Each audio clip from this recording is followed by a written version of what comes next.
Hi everyone, and thank you for joining us on this week's AdEspresso Office Hours. And today I'm delighted to be joined by my long-term friend and collaborator on marketing, Liza Moiseeva. Lisa, thanks for joining us today. Yeah, hi Paul. Thanks so much for inviting me. We've been working together for a while, so I'm super excited to participate in this.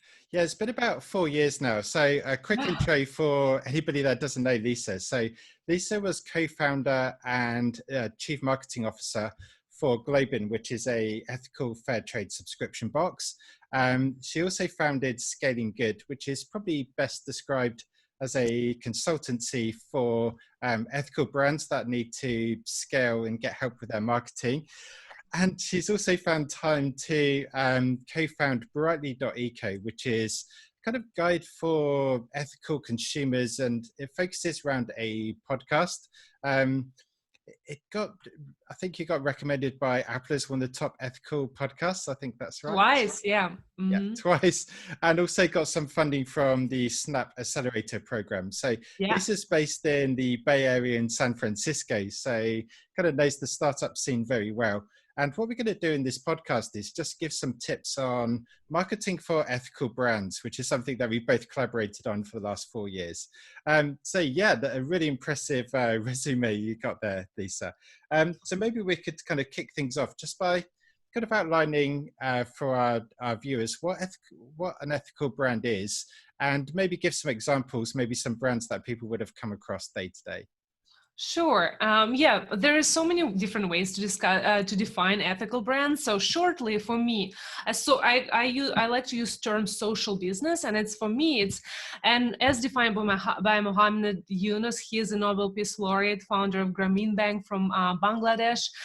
Anyway, social business is a business that exists not just for the sole purpose of making money, but also for the purpose of solving any given social problem, be it poverty alleviation, access to education, or just access to information on sustainability, like in Brightly's case, right? So that's kind of roughly defined. So it can be ethical fashion business, it can be business focused on zero waste products. It can even be non-profits in a sense, because non-profits are playing a huge role in tackling different social issues as well. In terms of the businesses that you might have heard of course, number one darling of ethical business space is Patagonia, the outdoor gear and outwear. And then probably more, well, People Tree in the UK. People Tree is a very well-known clothing brand. In the US, Nisolo, Allbirds. Allbirds is the shoe company, the sneakers made from wool, that's probably known all around the world. Thrive Market, there's Amourvert. There's a lot. I would say most of the players are in the ethical fashion space. Zero waste space is growing quite rapidly all around the world, not just in the US. I would say even Australia and UK and Europe might be even leading there. So yeah, there's quite a lot of businesses. But why I've started Scaling Good is because I want these businesses all to be major and huge and billion-dollar companies. A lot of ethical businesses are still on a small scale, and I kind of want to challenge ethical business founders to grow big and compete with big box companies.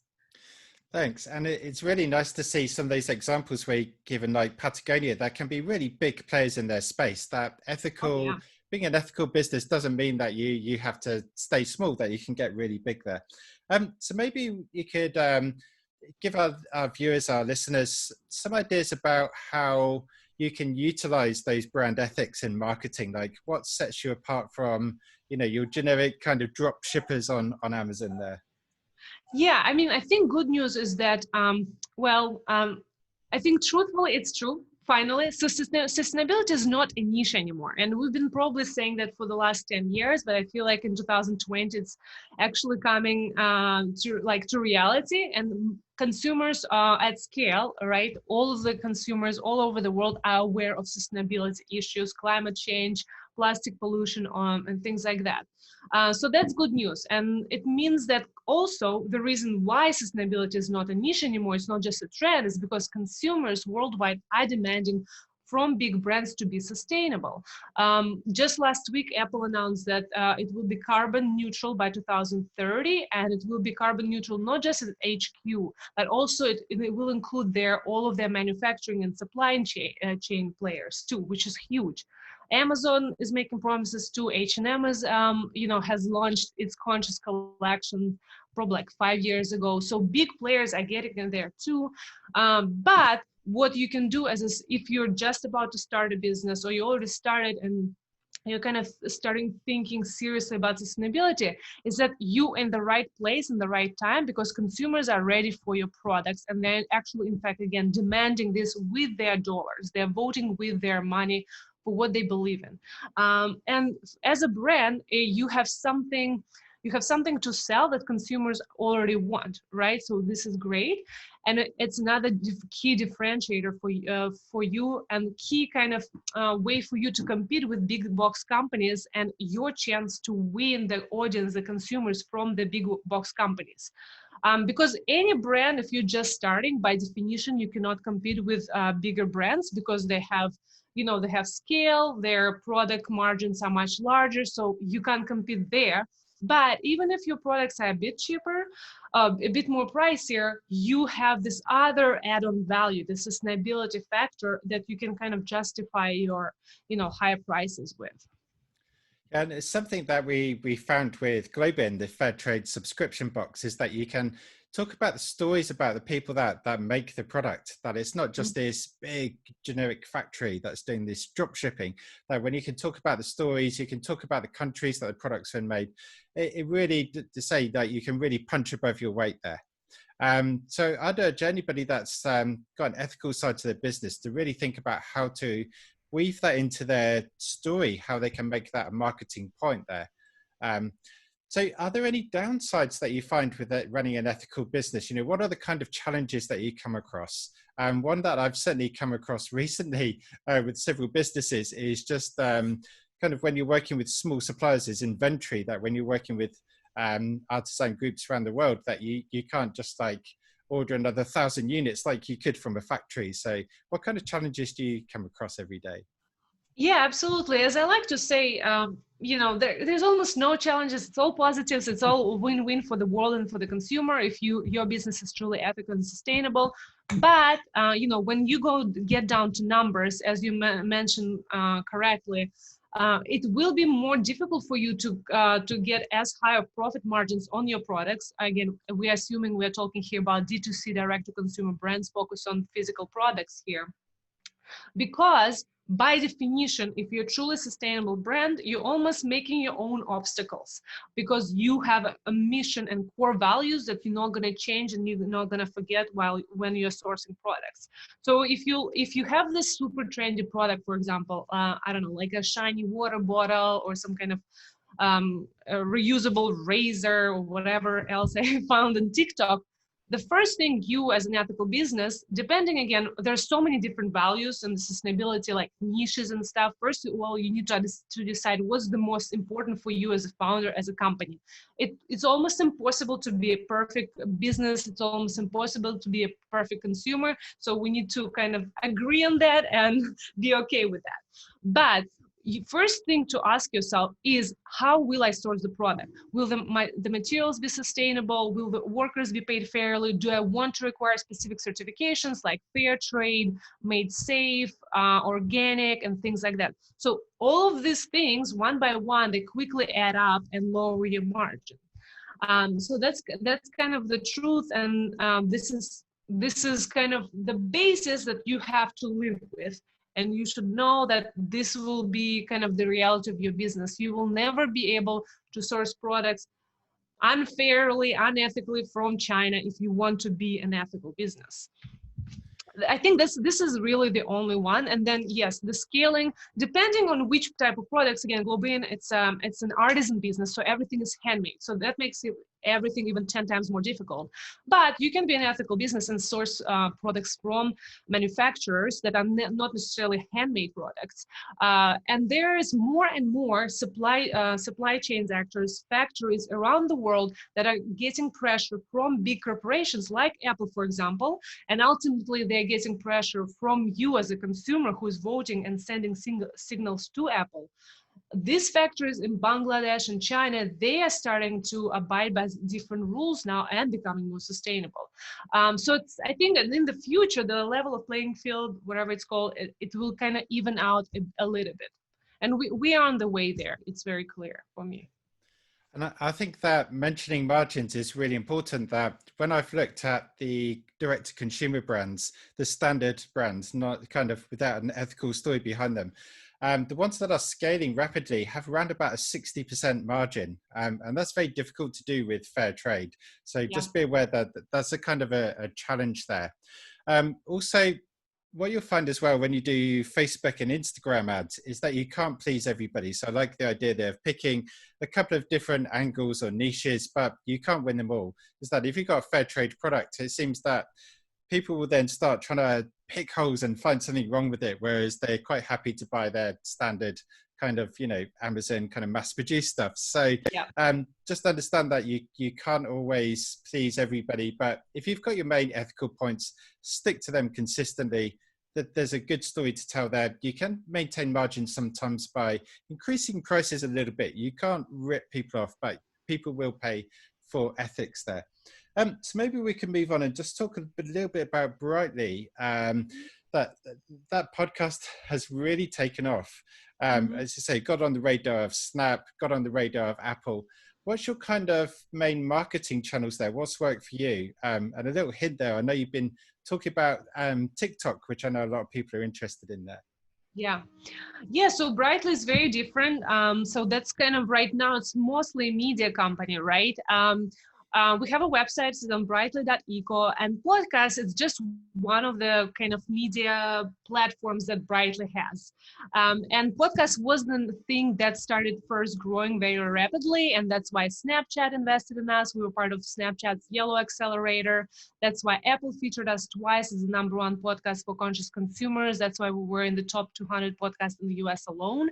I don't know if your listeners and viewers know that there is, at least as of January 2020, there were more than a million podcasts in the US alone. Right now, probably, I won't be surprised, it's like 1.5 million easily.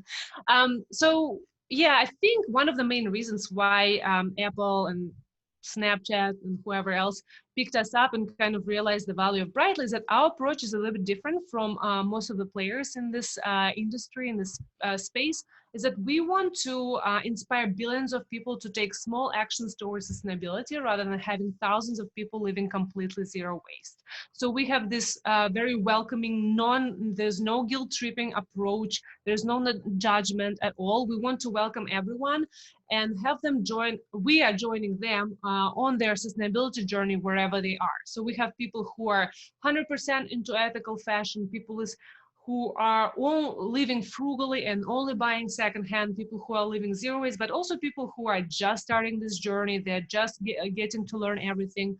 People who are, are still buying plastic products and stuff like that. And we're just saying the most important thing, it's okay, because you cannot win them all. You can't be a perfect consumer. As we like to say, planet over perfection. We want to be realistic with everyone. So I think this kind of content and this approach, which is very accessible to everyone, no matter where they are on the sustainability spectrum, I think that's what helped us. And as you were saying, you can't please them all, and you have to know your audience. That's one of my main tips for all of the brands I advise. You cannot build a super passionate audience if you're not focusing on this one of the key audiences, demographic groups, women or men. For Brightly, it's actually Gen Z and millennial women. So we definitely won't be appealing to, for example, Globin customers as well, who are older. So you will be using different words, different colors, different images, different content. So again, know your audience. The first thing that you need to do as a founder or anyone who is starting in marketing at any company, you need to talk to your customers. Get on the phone, get on Zoom calls. I had 5 Zoom calls in the last 2 weeks with my audience, and that's the very first thing that I've done when I joined Brightly. That's the very first thing that I've done at Globin, and this will make or break the company. And especially if you're a founder, it has to be kind of transferred through all of the employees of your company. You can't be just the only one who knows customers the best. So yeah, with Brightly, TikTok has been really a great tool for us because, as you know, TikTok is has very young audience, and Brightly is Gen Z and millennial audience as well. And of course, is what we've seen through the lockdown, through COVID. TikTok audience kind of became much more general. There is adults there. There's even grandmothers joining TikTok as well.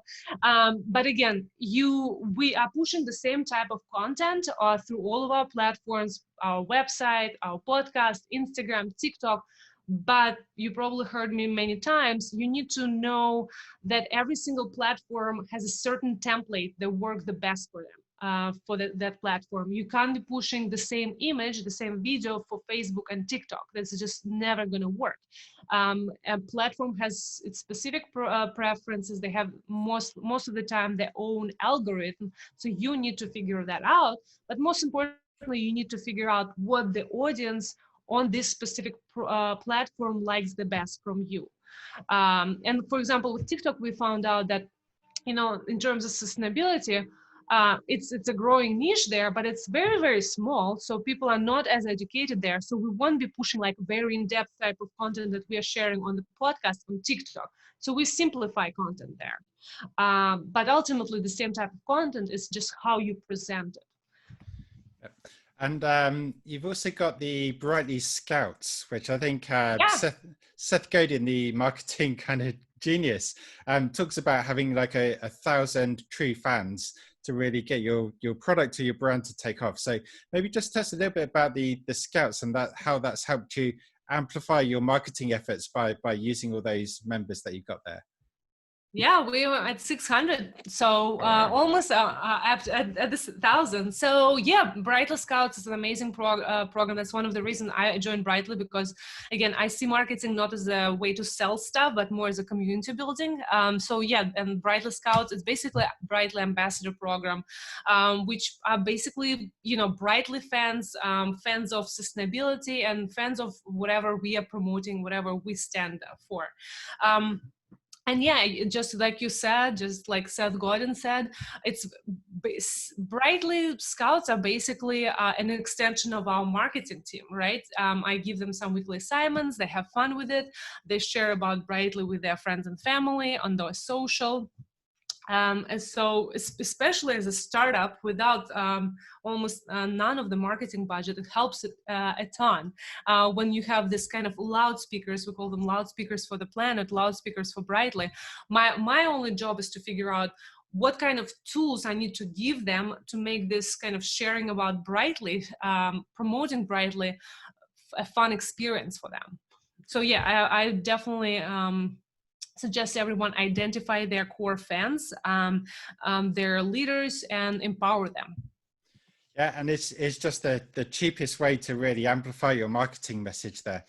So to sort of round things up today, turning to Scaling Good, where you consult with quite small brands, a lot of times they've got very tight marketing budgets.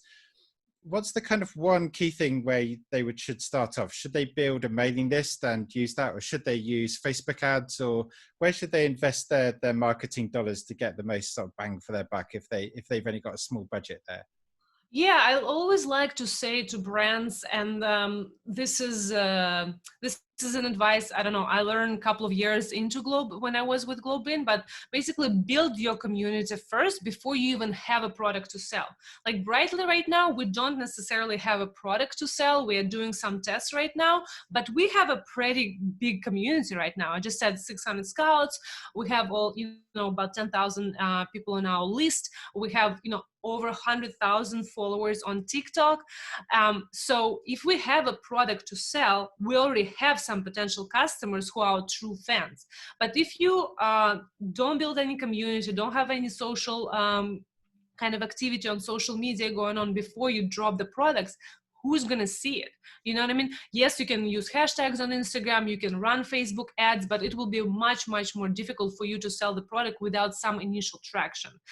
Because your first customers, you also need to turn them into loudspeakers for you. So you better capture those reviews, those video unboxings and things like that. So this is very, very crucial. So that's kind of my number one advice. And again, it's free. And again, I absolutely know all of the experiences with of ethical brands. Their marketing budget is not like $1,000 or $5,000 a month. It's like $50 a month. So like, what do you do? The only thing to do with $50 a month or $0 a month is to use organic social, which is, again, is not the most scalable. But if you keep doing things right, you will be growing slowly but surely. You just need to be tracking the numbers and measuring, making sure that you are moving in the right direction. And at least in a few months, you should have some growth. You're not going to have a skyrocketing growth. Maybe outside, like TikTok would be the only example right now, at least, but it's super important. Another thing I always suggest brands to check out is the affiliate program. Affiliate program is the only one that's kind of like, you only pay bloggers, influencers, if they are actually driving your sale. So there's much less risk there than if you were paying flat fee to influencers, Instagrammers, YouTubers, and things like that. But yeah, besides the organic social, I think number one would be obviously absolutely email growth, website pop-up, website email pop-up capture. We've talked about so many times. All of the brands absolutely must have it. And then having the welcome flow, right? Once you capture the email, they better have that welcome email number one in their inbox immediately. Yes. And then I would probably think number three. Yeah, I'm telling so many brands at the moment, get your email welcome sequence in place immediately, because once you've got it set up once, it's all automated from there. So really good tip there. So if we could sort of finish off by just letting people know how they can contact you, and maybe just give out the links for Brightly, Scaling Good, and Globe in there. Yeah, so Scaling Good, it's scalinggood.co. And my email there is hello@scalinggood.co. I advise brands on all things marketing and scale. Obviously, I have a lot of experience on sourcing products ethically. Generally, what I found with my brands is that I can be this kind of generalist consultant, because as a brand new founder, you'll probably have questions about everything under the moon, and which is totally normal. And it's super, super important. The whole point of Scaling Good is to have this founder who can advise you. Because for me, anytime, through all of my marketing years, the best advice that I've gotten in marketing and scaling my brand is through fellow brand founders. And then, yes, scalinggood.co, hello@scalinggood. And then we also have a Facebook group, Scaling Good. You can just find it on Facebook. And then Brightly is at brightly.eco. It's our website. We are brightly.eco on TikTok and Instagram as well. And the podcast is called Good Together, if you love listening to podcasts. And yeah, Globin is globin.com. That's where you can find them. Great. Thanks for joining me today, Lisa. Appreciate your time. Thank you, Paul.